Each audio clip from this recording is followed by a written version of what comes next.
Okay, so we'll go ahead at this time to check the cranial nerve number 12, which is the hypoglossal nerve. Go ahead and stick out your tongue for me. Okay, move it side by side. Okay, okay, move your neck, head to me, side. There you go. And the other side. Okay, so that nerve is intact. All right. The next thing we're going to do now is perform a full head to toe assessment on using inspection,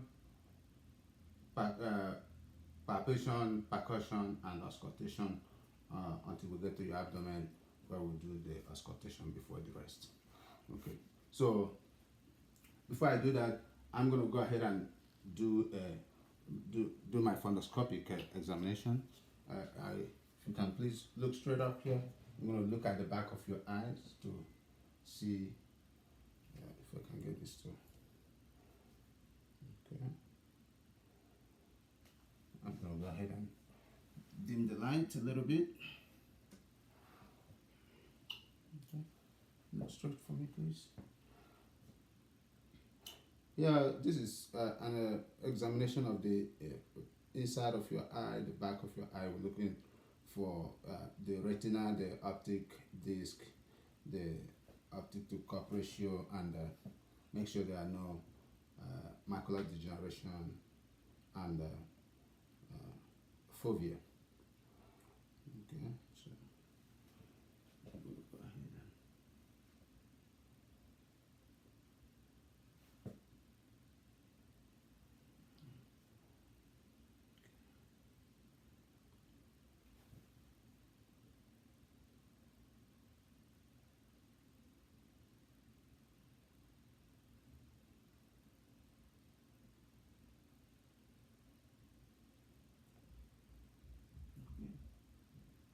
eyes for me, please. Okay. All right. See the blood vessels over there. Go ahead and open your eyes. Look straight for me. So, okay.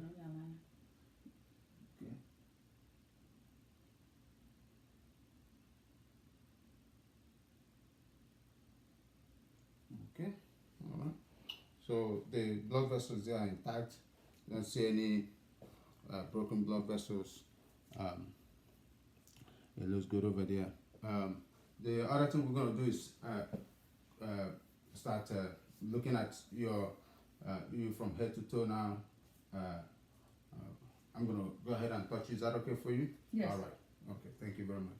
So we're looking at I'm looking at your hair. You have a full set of hair on your head. I'm looking for any infestations or any openings or any swelling. I'm looking for any alopecia, which is about the area of your head. Let's see any, your hair is intact. I'm looking at your face. Your face is intact. There's no, excuse me, there's no swelling, no redness, no lesions. I don't see any discoloration of any kind. I'm looking at your eyelids. In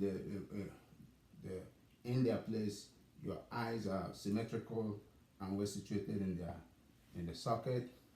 I'm gonna go just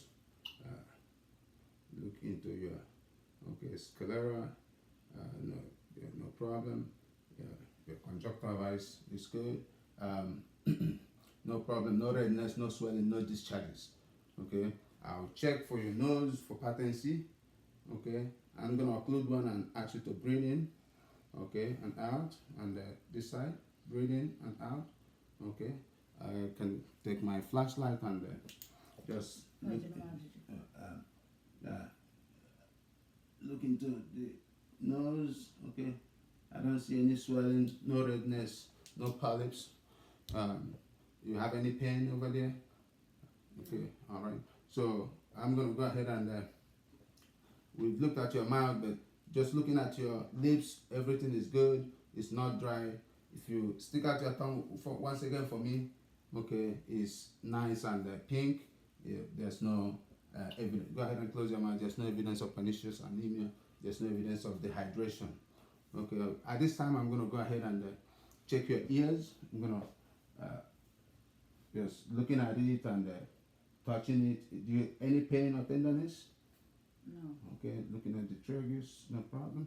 At this point in time, I'm just going to go ahead and use my ophthalmoscope and take a look inside your ear.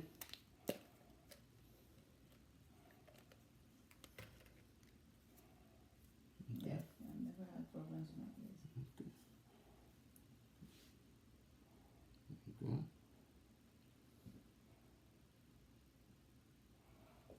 Okay. You can see this over here. Okay. And just looking at inside your ear, tympanic membrane. To, okay.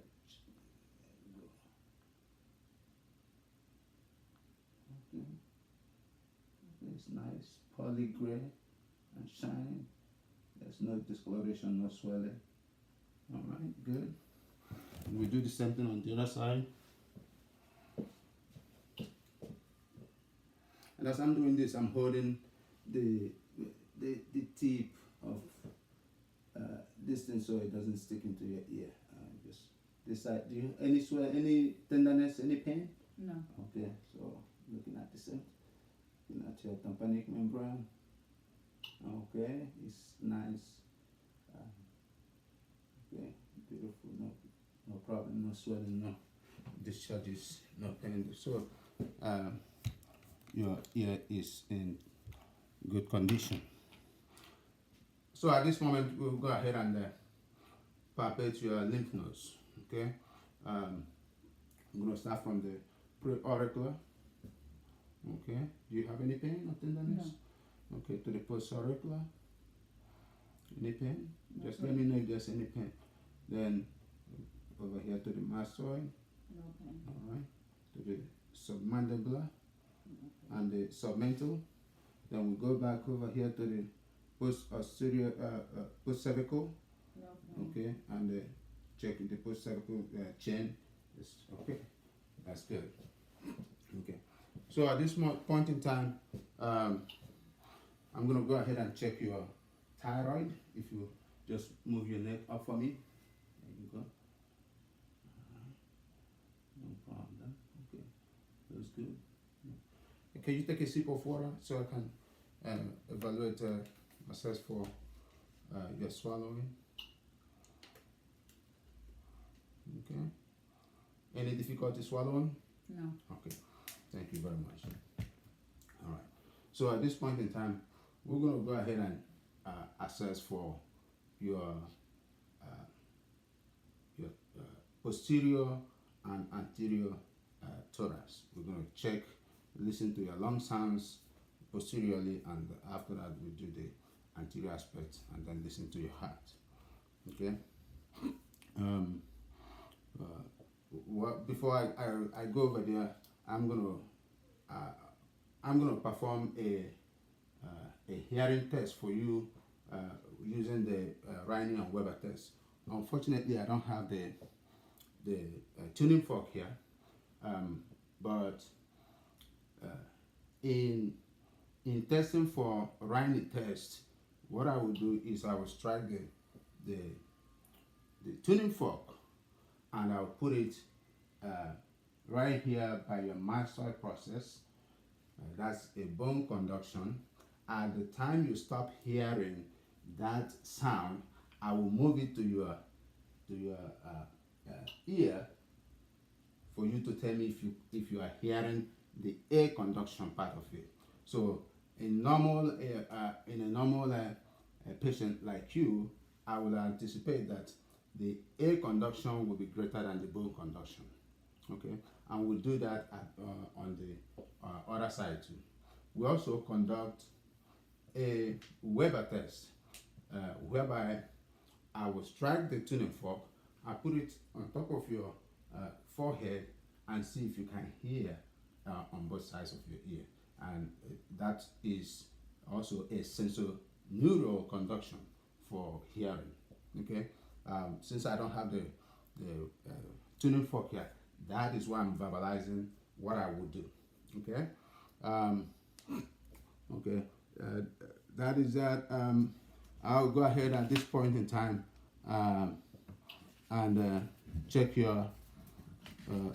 Go ahead for and do the posterior thoracic for lung sounds. Now, this is what we're gonna do. Let me turn back the light on. Okay. So if you can move forward a little bit for me.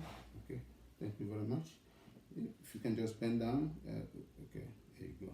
So I'm just looking at your back while I'm here. I'm palpating for any pain. I'm looking for any discoloration of skin. I'm also assessing your skin at this moment on this side.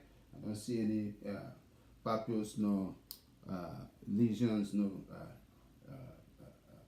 Your skin is intact. No redness, no cause anything or things, any disorders of that kind. So at this moment, what I'm going to do is just palpate your lumbar, your vertebrae, and checking from your cervical spine to your thoracic to the lumbar. Okay, let me know if there is any pain. At the same time, I'm assessing for scoliosis or kyphosis, which could be, exaggeration of the vertebrae at the back, and I don't see any of those here. So I'm going to go ahead and listen to your lung fills.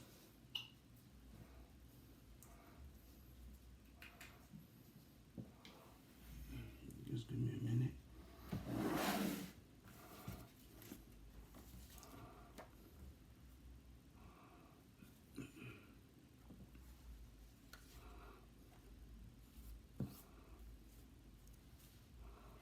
Okay.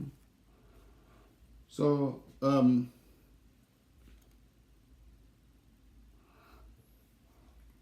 if you go ahead and just okay. So one of the things I'm looking for here is to make sure we're gonna check for your thoracic expansion. If you can just scoot a little bit to the front of your seat. Okay, I'm gonna this examination will be seen very well if the patient was undressed over here, but I'm gonna ask you to lean forward, and I will hold your. Okay, I want go ahead and take a deep breath in for me. Okay, go ahead. Okay, there you go. Let's one more time. Okay, so as I hold with my thumb this part of her body together on her towards her spine, as she takes a breath in and out, that pushes away my thumb as part of to demonstrate thoracic expansion, especially as seen in the 10th rib. We're going to also do the check for tactile fremitus. Tactile fremitus is a vibration of words or speech as a patient is asked. I'm going to ask you to say 99. Go ahead, say 99. 99. 99. 99. 99. 99. 99. 99. 99. 99. 99. 99. Okay. So that vibration is indicative that it's a palpable vibration of the chest wall resulting from speech. Okay. At this point, I'm going to go ahead and percuss the posterior thorax. If you can go ahead and take a deep breath for me, as just okay. There you go. Continue. Okay. All right. Okay. I'm checking for both resonance and dull sounds. Okay. All right. Thank you. So in this area here, one of the things I'm looking for is at the end where the dull sound, the resonance sounds ends, and where the dull sounds begin. So for that, again, I would ask you to go ahead and take a deep breath, exhale, and hold it. Okay. Okay. I'll start below here. Okay. And I'll do the same thing over here. So if if I use a pen and mark where the resonance sound ends and where the door sound begins, it should be between 3 to 6 centimeters wide. That is where how we check the access for the diaphragmatic excursion. Okay. The other thing we're going to do is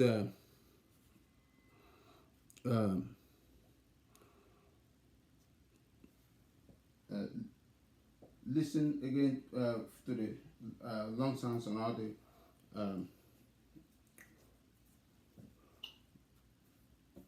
posteriorly.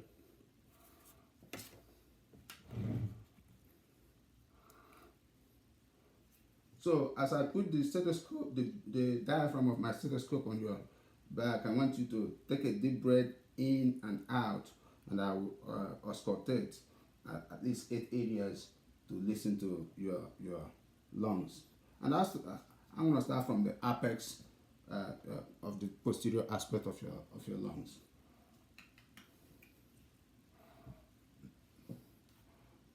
Take a deep breath for me. Hold it out. Thank you.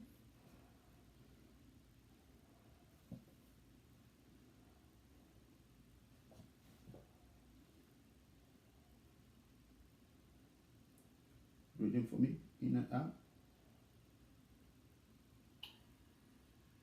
In. Okay.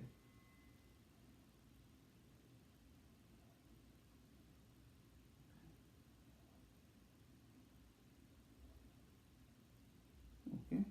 All right. Thank you very much. So, having listened from the cervical spine above the above the top of the lungs, all through to the T3 to T10, and on the lumbar side, you know, just to make sure to hear your lung sounds clearly. I didn't hear any inadvertentious breath sounds. The other thing I'm going to do is, if you can put out your hands for me and take a deep breath in, out, in, out, okay. In. Okay, thank you very much.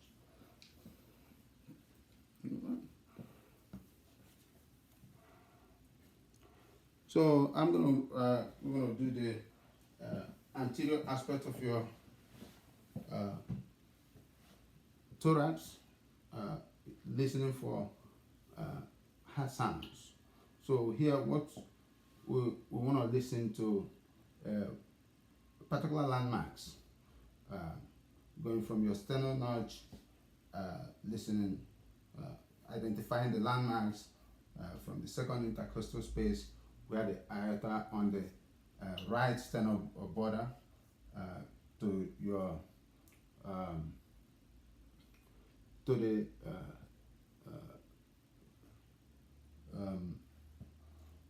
pulmonic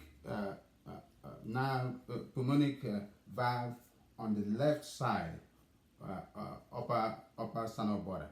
And we'll go down to the third intercostal space.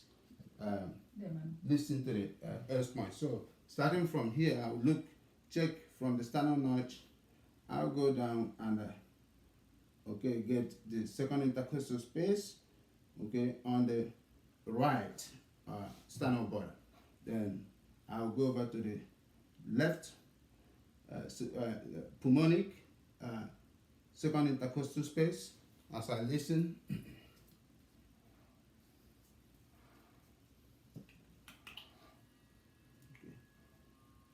take a deep breath in.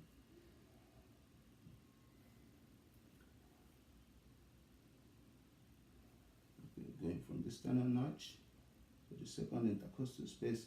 Please breathe normally. Breathe normally. This is the aortic valve. We'll go over here on the left sternal border for the pulmonic. We'll come over here to the third intercostal space. Is the S point. Okay. So do that over here. And then we'll come over here to the tricuspid.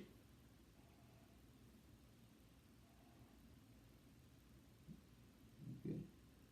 Alright. Then we'll come over here. If you can lift your breast for me, checking for the fifth intercostal space, mid-clavicular line. Also here we check for the apical impulse. If you just, okay, all right, so, okay, that's good. All right, thank you very much. So the heart sounds, I didn't hear any abnormal heart sounds. Listening for S1 and S2, as much as I can identify the S1 and S2, any other thing that is abnormal, the S3 and S4, I will have to report that. All right. So at this point in time, I will also go ahead and assess for your jugular vein distension. If you can just, okay, put your neck over there for me. I just, in the jugular vein, we just want to palpate one side at a time. Okay, normally I would like to use a flashlight just to make sure. Okay. All right. And on this side too. Okay. Expect any pain, tenderness? No. Okay. All right. So the other thing we're gonna do is check your abdomen. Listen to your abdominal bowel sounds. Okay. So I'm going to listen to the 4 quadrants. We'll do that if you don't mind coming over here and then lying down on the bed, so to speak. How do we get this? Let's go. Let me start.